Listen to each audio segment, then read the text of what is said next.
Welcome to Comic Educator. Grab your riot shields, encrypt your hard drives, and maybe double check your fire insurance.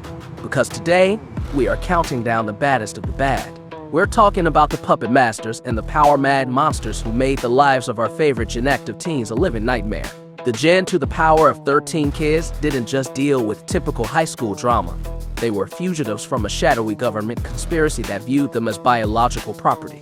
We're going deep into the archives of I.O., international operations, to rank the threats that defined an era of grit, grime, and Gen Factor. Let's count down the top 10 villains of Gen to the power of 13. Starting us off at number 10, we have the Coda. Now, technically the Coda are an ancient order of warrior women with roots in Caribbean history. But in the pages of Gen to the power of 13, they served as the ultimate physical benchmark. These aren't your average ninjas. They are genetically enhanced, tactically superior assassins who make mall security look like toddlers. When Ivana Biol needs someone neutralized without a paper trail, she sends the Coda.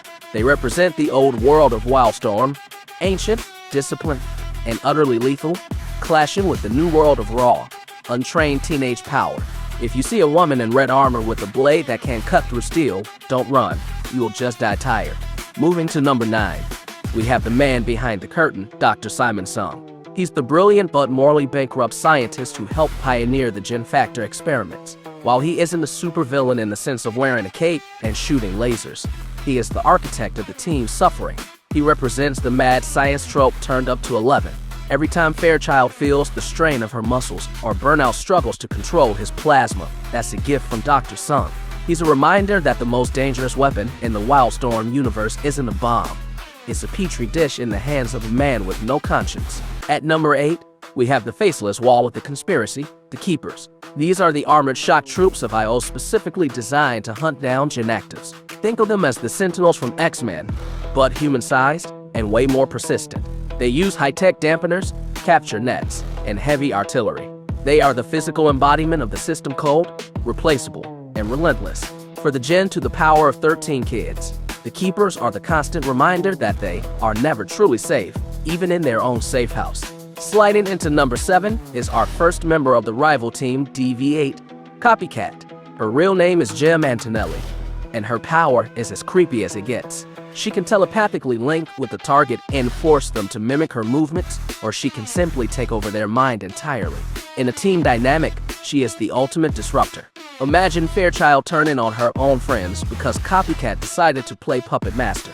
She represents the tragic flip side of Gen to the power of 13. She's what happens when you take a traumatized kid, give them godlike power, and let a psychopath like Ivana Biol raise them. At number 6, we have the seductive and terrifying Bliss. Matthew Callahan's sister is the definition of looks can be deceiving.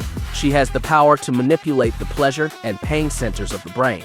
She doesn't just hurt you, she makes you love the pain, or she makes you so blissfully unaware of reality that you can't defend yourself. She is a psychological horror character trapped in a superhero book. Her rivalry with the Gen to the power of 13 girls, particularly Fairchild, added a layer of personal, emotional stakes that made the battles feel like more than just punch fests. Halfway there at number 5 is the icy killer Frostbite, another DV8 heavy hitter. Leonin Endler doesn't just create ice, he is a thermal vampire. He absorbs all the heat in his vicinity, leaving his victims as literal human popsicles. He is the perfect foil for Bobby Lane.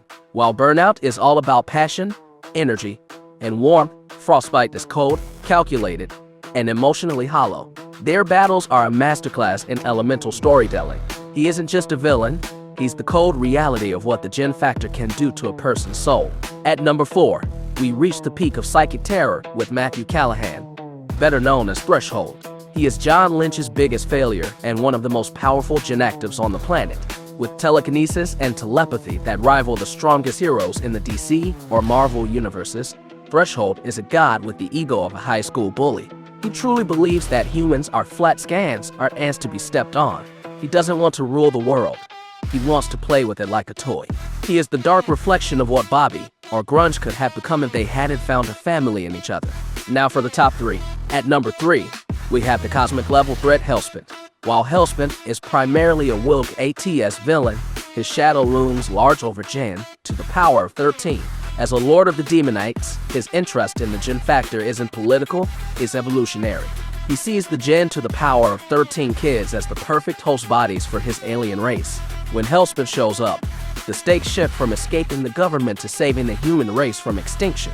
He represents the grander, cosmic scale of the Wildstorm universe that our teenage heroes were eventually forced to confront. Our runner-up at number 2 is the terrifying Ivana Bayul. She is the cold, calculating director of operations at I.O. who replaced John Lynch. Ivana doesn't have flashy powers, and she doesn't need them. She has a clipboard, a cybernetic eye, and a complete lack of empathy. She is the dark mother figure to the DV8 kids, twisting them into weapons through psychological abuse. She is terrifying because she is a bureaucrat with the resources of a superpower and the heart of a shark. She doesn't want to kill Gen to the power of 13. She wants to break them until they're useful again. And finally, at number 1, the ultimate Gen to the power of 13 villain, Miles Craven. He is the director of international operations and the man who signed the checks for the Gen Factor experiments. Craven is the reason Bobby doesn't have a normal life. He's the reason Sarah's people were experimented on. He's the reason Lynch is a broken man. Craven isn't just a villain. He is the embodiment of a corrupt, military-industrial complex that views children as assets. He is the big brother who is always watching.